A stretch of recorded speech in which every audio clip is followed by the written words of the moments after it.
আসসালামু আলাইকুম। স্ক্রিনে দেখতে পাচ্ছেন বাঙালিরা এত অস্থির কেন? ঘটনাগুলো রেকর্ড না হলে আপনিও বিশ্বাস করতেন না। এই ধরনের ভিডিও কিন্তু ইউটিউবে খুবই ট্রেন্ডিংয়ে চলতেছে। এই ধরনের ভিডিও খুবই ভাইরাল।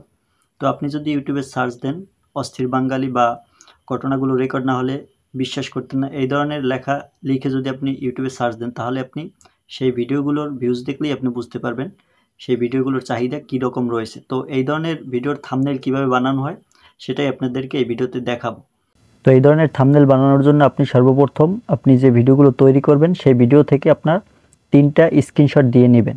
তো 3টা ফানি মোমেন্ট এরকম স্ক্রিনশট দিয়ে নেবেন। তো স্ক্রিনশট দেওয়ার পরে আপনি চলে যাবেন পিক্সেল ল্যাব এই অ্যাপসটিতে। পিক্সেল ল্যাব এই অ্যাপসটি কিন্তু আপনারা প্লে স্টোরে পেয়ে যাবেন।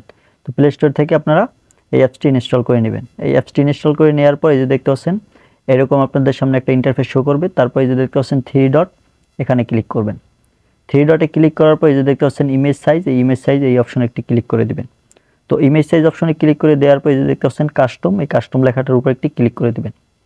তো কাস্টম লেখার উপর ক্লিক করার পর এই যে দেখতে পাচ্ছেন ইউটিউব থাম্বনেল, এই লেখাটার উপর একটি ক্লিক করে দিবেন। এই লেখাটার উপর ক্লিক করে দেওয়ার পর ওকে অপশনে ক্লিক করে দিবেন। তো ওকে অপশনে ক্লিক করার পর এই যে দেখতে পাচ্ছেন নিউ টেক্সট, এই লেখাটা ডিলিট করতে হবে। সেই জন্য এই যে দেখতে পাচ্ছেন উপরে ডিলিট আইকন, এখানে ক্লিক করে ওকে অপশনে ক্লিক করে দিবেন, তাহলে এই লেখাটা ডিলিট হয়ে যাবে।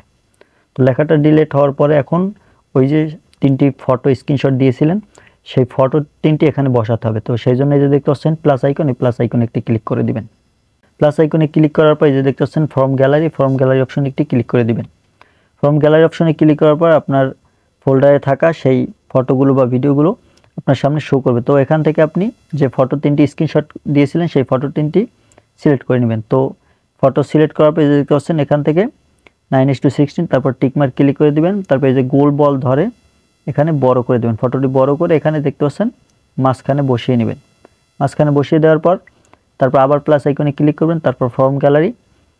তো ফর্ম গ্যালারিতে ক্লিক করার পর দেখতে পাচ্ছেন এখান থেকে আপনার আরও যে 2টি ফটো রয়েছে সেই ফটো 2টি কিন্তু এখানে সিলেক্ট করতে হবে। সিলেক্ট করে এখান থেকে বড় করে সাইজ মতো জায়গা মতো বসিয়ে দিবেন। তো জায়গা মতো বসিয়ে দেওয়ার পর সেম একই প্রসেস ফলো করে আপনি 3 নম্বর ফটোটিও এই পিক্সেল ল্যাবের এই অপশনে অ্যাড করে নেবেন। তো ফটো 3টি নিয়ে আসার পর এখান থেকে বড় ছোট করে গোল বল ধরে বড় ছোট করে আপনি এখান থেকে বসিয়ে নেবেন। ফটো 3টি নিয়ে আসার পর এই যে দেখতে পাচ্ছেন ফটোর উপর একটি ক্লিক করবেন। তারপর এই যে দেখতে পাচ্ছেন এখানে এই যে আইকন, এই আইকনে ক্লিক করবেন। এই আইকনে ক্লিক করার পর ডান পাশে যাবেন। ডান পাশে যাওয়ার পর এই যে দেখতে পাচ্ছেন রিলেটিভ সাইজ, এই রিলেটিভ সাইজে ক্লিক করে এখান থেকে আপনি প্লাস মাইনাস করে আপনি ফটো বড় ছোট করতে পারবেন। তো আপনি যদি এখান থেকে প্লাস মাইনাস করে বড় ছোট করেন বা এই যে গোল বল দেখতে পাচ্ছেন এটা টেনে ধরেও আপনি বড় ছোট করতে পারবেন। আপনার যেভাবে সুবিধা হয় সেভাবে আপনি এখান থেকে ফটোগুলো সুন্দর করে আপনার স্ক্রিনে বসিয়ে নেবেন। বসিয়ে নেওয়ার পরে আপনাদেরকে কি কাজ করতে হবে সেটা আপনাদেরকে দেখাচ্ছি। তো এখান থেকে যদি আপনাদের পিক্সেল ল্যাব এই অ্যাপসের এই যে ফটোগুলো উপর নিচ করতে হয়, মানে এই মাঝখানে ফটোটি আপনি চাচ্ছেন সবার উপরে রাখবেন, সেক্ষেত্রে এইখানে ক্লিক করবেন। এখানে ক্লিক করার পর যে দেখতে পাচ্ছেন মাঝখানের ফটোটা সবার নিচে রয়েছে। তো এখানে যে দেখতে পাচ্ছেন ডট দেওয়া আছে, এই ডটে এখানে চেপে ধরবেন, তারপর এই ফটোটি সবার উপরে নিয়ে যাবেন, তাহলেই দেখতে পারবেন আপনার সেই ফটোটি, যে ফটোটি আপনি উপরে নিতে চাচ্ছেন সেই ফটোটি কিন্তু উপরে চলে যাবে। তারপর এখানে ক্লিক করলে আবার সেই অপশনটি চলে যাবে। তো এভাবে করে আপনি ফটো উপর নিচেও করতে পারবেন। তো আপনার ফটোগুলো সুন্দরভাবে সেট করার পরে আপনি যে কাজটি করবেন যে দেখতে পাচ্ছেন প্লাস আইকন, এখানে ক্লিক করবেন। প্লাস আইকনে ক্লিক করার পরে যে দেখতে পাচ্ছেন শেপস, এই শেপস এই অপশনে একটা ক্লিক করে দিবেন। তো এই যে দেখতে পাচ্ছেন সাদা কিন্তু একটা শেপ চলে আসছে। তো এখান থেকে শেপটি এই ডান পাশের যে গোল বল দেখতে পাচ্ছেন কালো, এই বলটা ধরে ডান পাশে নিয়ে যাবেন। তো এখান থেকে আপনি এটা হাত দিয়ে যেখানে ইচ্ছা সেখানে বসাতে পারবেন। তো এটা বড় করে একদম ফুল স্ক্রিন করে দিয়ে তারপর একদম উপরে বসিয়ে দিবেন। উপরে বসানোর পরে এটার কালার চেঞ্জ করতে হবে। তো কালার চেঞ্জ করার জন্য এই যে দেখতে পাচ্ছেন নিচের দিকে যাবেন। নিচের দিকে যাবার পর এই যে দেখতে পাচ্ছেন এখানে কিন্তু অসংখ্য কালার রয়েছে। তো এই কালার এখান থেকে আপনার পছন্দ মতো একটি কালার সিলেক্ট করে নেবেন। তো আমি আপনাদেরকে দেখানোর জন্য ইয়েলো কালারটা ব্যবহার করতেছি। তারপর এই টিক মার্কে ক্লিক করে দেবেন, তাহলে কিন্তু এই আপনার শেপটা ইয়েলো কালারের হয়ে যাবে। তো শেপের উপরে কিন্তু এখন আমাদের লেখাটা লিখতে হবে, ওই যে অস্থির বাঙালিরা এত অস্থির কেন বা ঘটনাগুলো রেকর্ড না হলে আপনিও বিশ্বাস করতেন না, এই ধরনের লেখা আপনি যে ধরনের লেখা লিখতে চাচ্ছেন সেই ধরনের লেখা লিখতে হবে। তো লেখার জন্য যে দেখতে পাচ্ছেন প্লাস আইকন, প্লাস আইকনে ক্লিক করবেন। তারপরে যে দেখতে পাচ্ছেন টেক্সট অপশনে ক্লিক করবেন। তারপরে যে দেখতে পাচ্ছেন এখানে কিন্তু নিউ টেক্সট একটা লেখা চলে আসছে। তো এই লেখাটার উপরে ডাবল ট্যাপ করবেন। এই নিউ টেক্সট লেখাটার উপরে ডাবল ট্যাপ করার পরে ডিলিট আইকনে ক্লিক করে এখন আপনি যেই লেখাটা লিখতে চাচ্ছেন সেই লেখাটা এখানে লিখে নেবেন। পরে লেখা কমপ্লিট হওয়ার পরে যে দেখতে পাচ্ছেন ওকে অপশন, এই ওকে অপশনে ক্লিক করে দিবেন। ওকে অপশনে ক্লিক করে দেওয়ার পর এই যে লেখাটা আপনি টেনে ধরে এই শেপের উপরে বসিয়ে দিবেন। শেপের উপরে বসিয়ে দেওয়ার পর এই যে দেখতে পাচ্ছেন এর মতো একটা আইকন, এই এর মতো আইকনে ক্লিক করবেন, তারপর ডান পাশে যাবেন।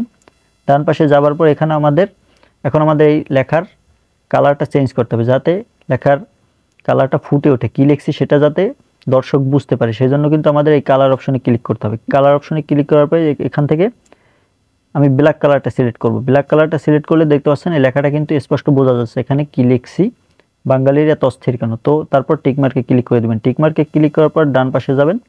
ডান পাশে যাবার পর দেখতে পাচ্ছেন ফন্ট, এই ফন্টের উপর ক্লিক করবেন। তো এখন আমাদের এই ফন্ট চেঞ্জ করতে হবে, সেই জন্য এই মাই ফন্ট এখানে দেখতে পাচ্ছেন মাই ফন্ট, এখানে কিন্তু বাংলা যে ফন্টগুলো রয়েছে বা ইংলিশ ফন্ট এগুলো কিন্তু অ্যাড করা লাগে। তো পিক্সেল ল্যাবে কীভাবে বাংলা ফন্ট অ্যাড করতে হয় সেটাও যদি আপনারা শিখতে চান কমেন্ট করতে পারেন, আমি নেক্সট কোনো একটা ভিডিওতে আপনাদেরকে দেখিয়ে দিব কীভাবে পিক্সেল ল্যাবে বাংলা ফন্টগুলো অ্যাড করতে হয়। তো এখানে আমার যে মাই ফন্টে যে ফন্টগুলো অ্যাড করা রয়েছে সেই ফন্ট থেকে আমি যে কোনো একটা আমার পছন্দের ফন্ট অ্যাড করে দেবো। এই যে দেখতে পাচ্ছেন শামীম চলন্তিকে এই ফন্ট অ্যাড করলাম। তারপর এই যে দেখতে পাচ্ছেন নিচে ওকে অপশনে ক্লিক করে দেবেন। ওকে অপশনে ক্লিক করে দেওয়ার পর সেই ফন্ট কিন্তু চলে আসবে। দেখতে পাচ্ছেন ফন্ট কিন্তু দেখতে সুন্দর দেখাচ্ছে। তারপর এখান থেকে আমি বাম পাশে যাব। বাম পাশে যাবার পর দেখতে পাচ্ছেন সাইজ, এই যে লেখার সাইজটা বাঙালির এত অস্থির কেন, এই সাইজটা কিন্তু আমাদেরকে বড় করে দিতে হবে। সেই জন্য যে প্লাস আইকনে ক্লিক করব বা এই ডাকটা বড় করে দিব, তাহলে কিন্তু এখানে লেখাটা বড় হয়ে যাবে, বাঙালির এত অস্থির কেন। তো এই লেখাটা বড় করার পরে টিকমার্কে ক্লিক করে দিবেন। তারপরে যে দেখতে পাচ্ছেন এখানে পজিশনে ক্লিক করে আপনি পজিশন মতো লেখাটা বসিয়ে নেবেন। তো পজিশন মতো লেখাটা বসিয়ে নেওয়ার পরে এখন যে দেখতে পাচ্ছেন আমি কিন্তু পজিশন মতো লেখাটা বসিয়ে নিচ্ছি। এখন আমাদেরকে আরও দুইটা ফানি যে ইমোজিগুলো আছে সেই ইমোজিগুলো ব্যবহার করতে হবে। সেই জন্য প্লাস আইকনে ক্লিক করবেন। প্লাস আইকনে ক্লিক করার পর টেক্সট অপশনে ক্লিক করবেন, তারপর নিউ টেক্সট এখানে ডাবল ক্লিক করবেন। তো ডিলিট আইকনে ক্লিক করে এখান থেকে আপনার পছন্দ মতো যে কোনো দুইটা ইমোজি বা তিনটা যে কোনো ইমোজি এখান থেকে সিলেক্ট করে ওকে অপশনে ক্লিক করে দেবেন। ওকে অপশনে ক্লিক করার পর এই যে দেখতে পাচ্ছেন পজিশনে ক্লিক করবেন। পজিশনে ক্লিক করার পরে ডান পাশে নিয়ে যাবেন একদম, তারপর টিকমার্ক করে দিবেন। টিকমার্ক করে দেওয়ার পর এখান থেকে সুন্দর মতো সাইজ বড় করবেন। তারপর এই যে দেখতে পাচ্ছেন সাইজ অপশনে ক্লিক করে প্লাস আইকনে ক্লিক করে তারপর টিকমার্ক দিয়ে দিবেন। তারপর এখান থেকে পজিশন মতো আপনি বসিয়ে নেবেন। তো বসিয়ে নেওয়ার পরে আমাদের কিন্তু টিকমার্ক করে দিতে হবে। টিকমার্ক করে দেওয়ার পর আমাদের কিন্তু থাম্বনেল তৈরি করা একদম কমপ্লিট। এখন আমাদেরকে এই থাম্বনেলটি সেভ করতে হবে, গ্যালারিতে নিয়ে যেতে হবে। সেই জন্য এই যে দেখতে পাচ্ছেন উপরে থ্রি ডট অপশনে ক্লিক করবেন। তারপর এই যে দেখতে পাচ্ছেন এক্সপোর্ট ইমেজ, এখানে ক্লিক করবেন। তো এক্সপোর্ট ইমেজে ক্লিক করার পর এই যে দেখতে পাচ্ছেন কাস্টম, এখানে ক্লিক করবেন। কাস্টমে ক্লিক করার পর এই যে দেখতে পাচ্ছেন ভেরি হাই অপশনে ক্লিক করবেন। তারপরে যে দেখতে পাচ্ছেন সেভ টু গ্যালারি, এই অপশনে ক্লিক করবেন। তো সেভ টু গ্যালারি এই অপশনে ক্লিক করলেই আপনার এই থাম্বনেলটি গ্যালারিতে সেভ হয়ে যাবে। আপনাদেরকে গ্যালারিতে যদি নিয়ে যাই, এই যে দেখতে পাচ্ছেন এইমাত্র কিন্তু এই থাম্বনেলটি আমরা তৈরি করে দেখালাম আপনারা কিভাবে বাঙালিরা এত অস্থির কেন এই ধরনের থাম্বনেল তৈরি করবেন। তো এই প্রসেসগুলো ফলো করলে কিন্তু আপনি সুন্দর মতো আমার চেয়ে আরও সুন্দরভাবে আপনারা এই ধরনের থাম্বনেল তৈরি করতে পারবেন। তো ভিডিওটি ভালো লাগলে লাইক দিয়ে, চ্যানেল থেকে দেখে থাকলে চ্যানেলটি সাবস্ক্রাইব করুন এবং পেজ থেকে দেখে থাকলে পেজটি ফলো করে সাথেই থাকুন। ধন্যবাদ।